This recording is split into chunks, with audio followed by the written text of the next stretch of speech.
ദൈവതിരുനാമം മഹത്വപ്പെടട്ടെ. ഏവർക്കും ശുഭദിനം ആശംസിക്കുന്നു. ശുഭചിന്തയിലേക്ക് നമുക്ക് പ്രവേശിക്കാം. യഹൂദ നാട്ടിലെ ഒരു നാടോടി കഥയാകട്ടെ ഇന്നത്തെ പ്രഭാത ചിന്ത. ചെരുപ്പുകുത്തിയായ പിതാവിൻ്റെ 2 ആൺമക്കൾ, അർപ്പണ മനോഭാവവും കഠിനാധ്വാനവും കൈമുതലാക്കിയ പിതാവ് ആ നാട്ടിലെ അറിയപ്പെടുന്ന ഒരു ധനികനായിരുന്നു. താൻ സമ്പാദിച്ച സകല സമ്പത്തും ഭാഗം വെക്കുവാൻ അദ്ദേഹം തയ്യാറായി. തൻ്റെ 2 ആൺമക്കളെയും അയാൾ അരികിൽ വിളിച്ചു.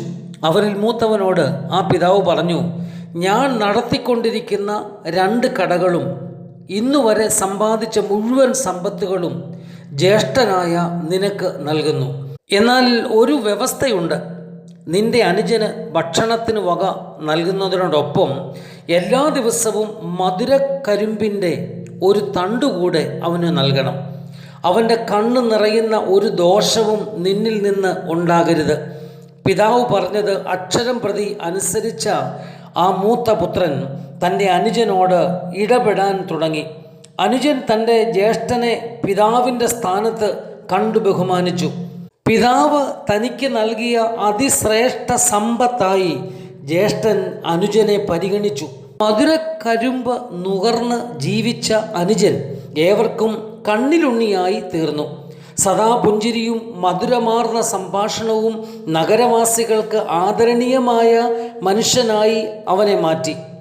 നഗരവാസികളുടെ ഏതു ദുഃഖത്തിലും വേദനയിലും അയാൾ അവർക്കൊപ്പമുണ്ടായിരുന്നു.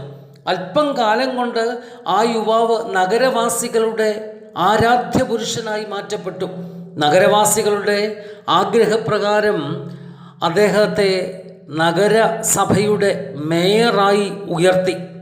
ഈ നാടോടിക്കഥ നമ്മെ പഠിപ്പിക്കുന്ന ചില അനുഗ്രഹീത തത്വങ്ങളുണ്ട്. ആത്മാർത്ഥതയുള്ള വാക്കുകളും മാധുര്യമുള്ള പുഞ്ചിരിയും സ്നേഹനിർലോഭമായ ഇടപെടലും ജീവിതത്തെ മുഴുവനും മധുരോജ്വലമാക്കുവാൻ കഴിയും. പിടിവാശിയും വൈരാഗ്യവും വിധേയപ്പെടാത്ത മനോഭാവവും ഒരു മനുഷ്യനെ നശിപ്പിച്ചു കളയും. താൻ പിടിച്ച മുയലിന് 3 കൊമ്പ് എന്ന തത്വം സത്യത്തിൽ അർത്ഥശൂന്യമായ ഒരുവൻ്റെ നിലപാടിനെ സൂചിപ്പിക്കുന്നു. മാധുര്യമേറിയ സംഭാഷണവും ആകർഷണീയമായ ഇടപെടലും ആത്മാർത്ഥമായാൽ നമ്മുടെ അരികിൽ നിൽക്കുന്നവന് നന്മപൂരിതമായ ചിന്തയെ സമ്മാനിക്കുവാൻ നമുക്ക് കഴിയും.